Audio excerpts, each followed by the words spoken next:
ये एक ऐसा समय है जब आपके पास समय ही समय है, लेकिन जब कोई चीज जरूरत से ज्यादा होती है तब उसका ठीक से इस्तेमाल नहीं हो पाता। और शायद ऐसा ही कुछ आपके साथ भी हो रहा है। जो समय का मोल समझते हैं, समय उन्हें अनमोल बना देता है। एक टॉपर से पूछा गया कि आप कितनी देर पढ़ाई करते हैं। उसने जवाब दिया, जब तक मेरे हर दिन का बनाया गया गोल पूरा ना हो, फिर चाहे उस गोल को पूरा करने में अगली सुबह का सूरज ही क्यों ना निकल आए। इसी तरह आपको भी अपने हर दिन का एक गोल सेट करना होगा, अपनी इच्छा शक्ति को मजबूत करना होगा, खुद को इतना मजबूत करना होगा कि चाहे कितना भी डिस्टरबेंस हो, किसी भी हाल में अपने गोल को पूरा करना है। जरा सोचकर बताओ कि तुम्हारे आज के दिन भर का क्या गोल है, या फिर ये दिन भी ऐसे ही बिना प्लानिंग के गुजर जाने वाला है। अगर आपका भी कोई प्लान या कोई गोल नहीं था तो मैंने आपको सबसे काम की चीज वीडियो की शुरुआत में ही बता दी है। अब बस आपको उस पर अमल करना है। किसी ने क्या खूब कहा है, अगर मेहनत आदत बन जाए तो कामयाबी मुकद्दर बन जाती है। केवल 22 वर्ष की उम्र में आईपीएस ऑफिसर बनने वाले सफीन हुसैन का कहना है कि जब भी आपको लगे कि आप चारों ओर से घिर गए हो, जब भी आपको लगे कि आपके पास कोई ऑप्शन नहीं है, उस वक्त याद रखना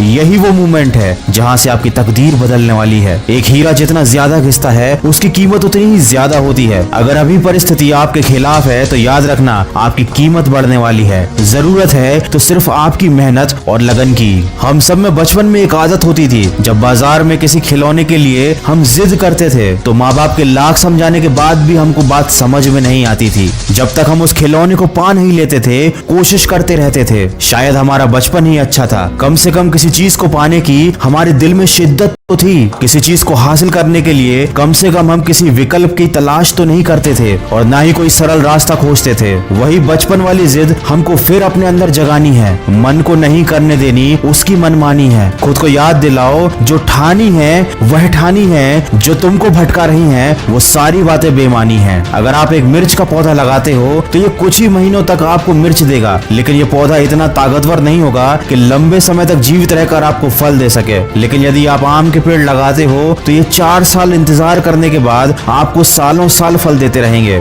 जिंदगी में सफलता भी कुछ इसी तरह मिलती है। जितना ज्यादा और लंबा संघर्ष उतना ही बेहतर परिणाम होता है। याद रखिए, बुलंद हौसले खून में होते हैं, शक्ल में नहीं। किसी की परिस्थिति और शक्ल को देखकर उसके हौसलों का अंदाजा मत लगाना। कुछ लोग शांत रहकर अपने अंदर तूफान लिए होते हैं। दोस्तों, अभी लॉकडाउन चल रहा है और सभी लोग ऐसे बैठे हुए हैं जैसे समय रुक गया हो, लेकिन याद रखिए समय रुका नहीं है, वो चलता ही जा रहा है। और मेरे यकीन कीजिए, जो इस समय जिंदगी में आगे बढ़ रहा है, जो इस समय पढ़ाई कर रहा है, वो दूसरों के मुकाबले बहुत आगे निकलता जा रहा है। माना कि ये थोड़ा सा मुश्किल है, लेकिन मुश्किल समय हर किसी की जिंदगी में आता है। लेकिन ये आपको डिसाइड करना है कि आपको इस समय से हार कर बैठना है या फिर अपनी जिद के साथ वापस उठकर खड़ा होना है। तो अपने लक्ष्य को याद कीजिए, आज के दिन का एक गोल सेट कीजिए और अपने उस गोल को तय किए समय पर कंप्लीट कीजिए, ताकि आपको दिन के अंत में अफसोस ना हो। याद रखिए, इस दुनिया में कुछ भी कर पाना असंभव नहीं है। बस आप सकारात्मक सोच के साथ अपने लक्ष्य की तरफ बढ़ते चलिए। मैं मिलूंगा आपसे अगले वीडियो में, जो आपके